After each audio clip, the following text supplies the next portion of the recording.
The fluorescent lights hum overhead in the supply depot as Staff Sergeant Torres lifts another box of MREs onto the metal shelving. His movements are steady, methodical. The clock on the wall reads 0500 hours. Most of the base is still asleep, but Torres has been here for 30 minutes already, organizing inventory like he does every morning. The heavy door swings open with a metallic clang. Second Lieutenant Davis walks in, still adjusting his fresh uniform. Behind him, two younger Marines follow, chatting and laughing as they grab their morning supplies. "Morning, old-timer," Davis calls out with a grin. Torres doesn't look up from his work. He continues stacking boxes, his weathered hands moving with quiet efficiency. "Think he heard you, LT?" one of the Marines whispers, loud enough for everyone to hear. Davis chuckles. Ghost probably went deaf from all those years before they invented ear protection. The Marines behind him snicker. Torres keeps working, his face showing nothing. "Maybe he's just tired from his exciting night of counting toilet paper," Davis adds, expecting more laughs from his audience. The joke lands, and the Marines elbow each other with amusement. Before continuing the story, let us know in the comments, what city are you watching this story from? Torres moves to the next shelf, pulling out a clipboard to check his inventory. His pen scratches against the paper as he marks off items. The sound is the only response Davis gets. "Well, when you're ready to join the conversation, Sergeant, we'll be here," Davis says, his voice carrying just enough authority to remind everyone who wears the bars.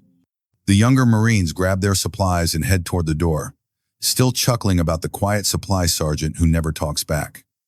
Torres has heard it all before. For 3 years, he's listened to the jokes, the comments, the assumptions.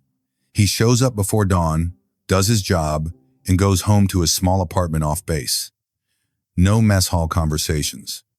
No unit parties. No explanations.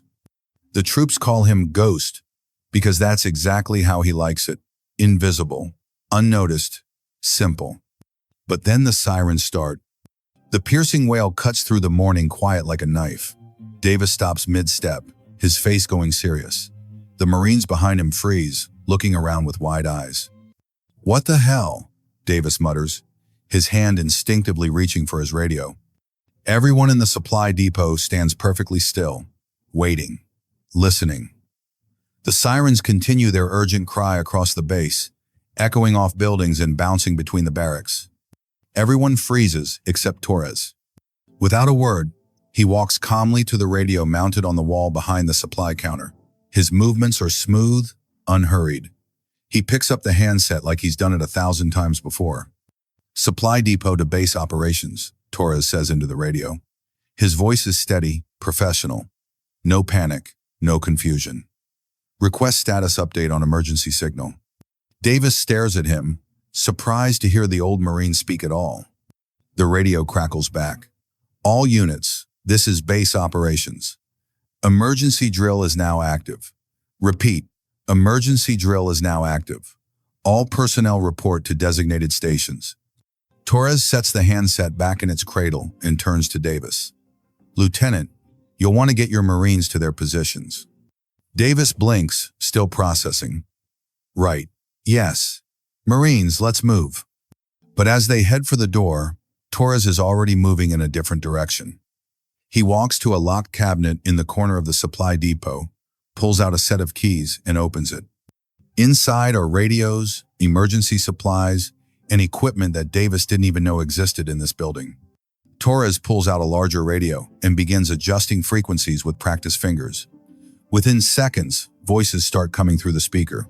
Unit commanders checking in, status reports, coordination requests. "Supply depot, this is Alpha Company." A voice calls through the static. "We need emergency medical supplies for casualty simulation. How fast can you get them to grid reference 147? Torres presses the transmit button. "Alpha Company, medical supplies are already staged. Transport departing in 2 minutes." Davis watches in amazement as Torres moves around the supply depot with precision. He knows exactly where everything island, no checking lists, no searching through boxes. His hands go directly to the right shelves, pulling items that seem to appear from nowhere.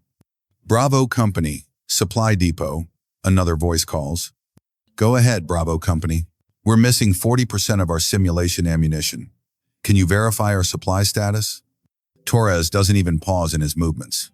Bravo Company, your ammunition was relocated to secondary storage yesterday due to inventory rotation. Check Building 7, 7 Alpha, Bay 3. A moment of silence on the radio. Copy that, Supply Depot. How did you? Base operations to all units. A new voice interrupts. Time hack, 05:15 hours. All supply movements must be coordinated through Central Command. Davis reaches for his radio, but Torres is already responding. Base operations, Supply Depot.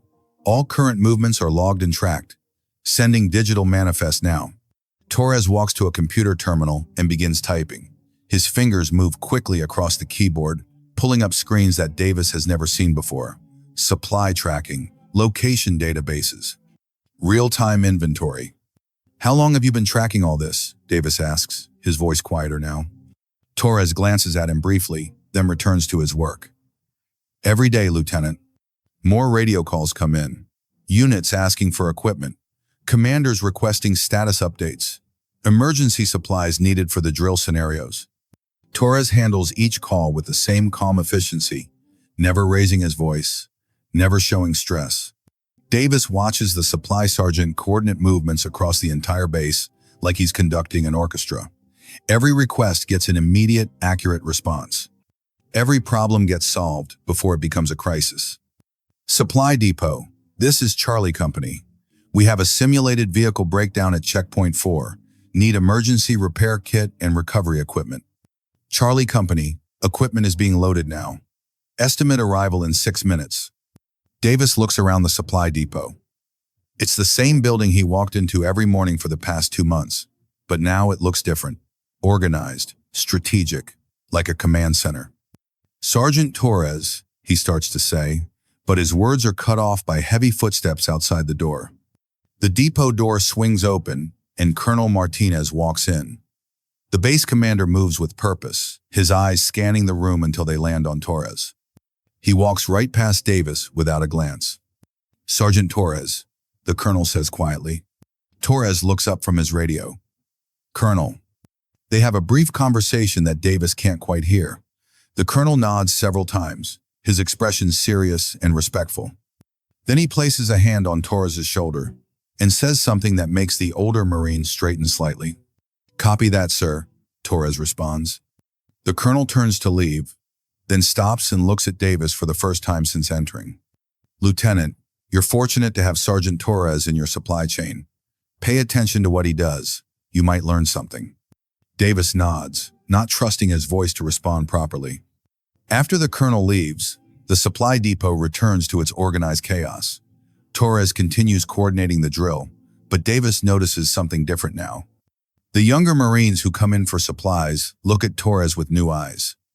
They speak more quietly. They wait patiently while he handles radio calls. The jokes have stopped. The emergency drill continues for another hour.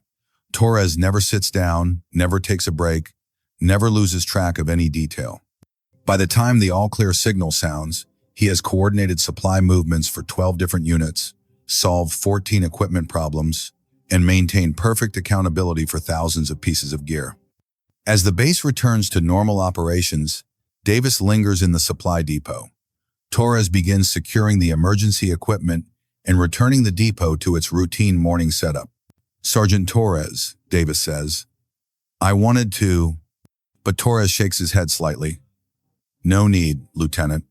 Davis wants to say more, but something in the older Marine's manner tells him that words aren't necessary. Torres has already moved on, focusing on his regular duties like the emergency drill never happened. Later that afternoon, Davis stops by the administration building to handle some paperwork. The clerk, a young corporal named Williams, is typing at his computer when Davis approaches. Just need to update some personnel records, Davis says. Williams nods and opens the appropriate files on his screen. As he works, Davis notices another window open in the background. Personnel records. He catches a glimpse of a familiar name before Williams realizes his mistake and quickly closes the window. But Davis saw enough.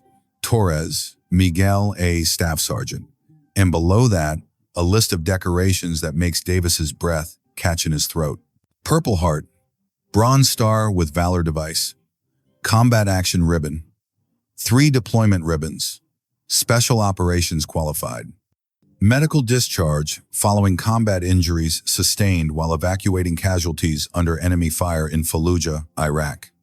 Williams finishes the paperwork and hands Davis the forms to sign. Neither man mentions what just happened, but Davis's hands shake slightly as he writes his signature. That evening, Davis sits in his quarters thinking about everything he's learned. The quiet Marine who stocks shelves and never speaks has more combat experience than half the officers on base.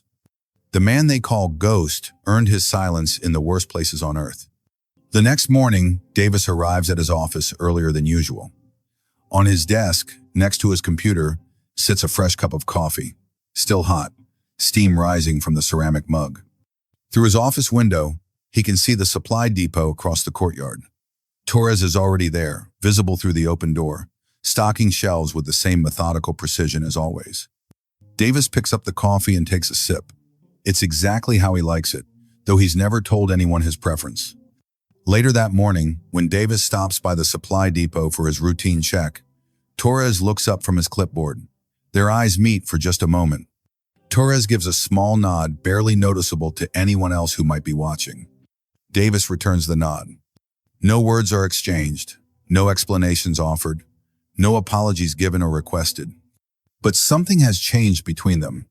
An understanding that goes deeper than rank or age or the assumptions people make about each other. Torres returns to his work, and Davis continues with his day.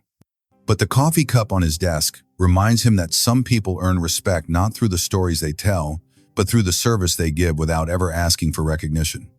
In the quiet of the supply depot, Torres continues his work, still invisible to most, still called Ghost by the younger troops, still showing up before dawn and doing his job without complaint. But now, at least one person sees him clearly. And sometimes, that's enough.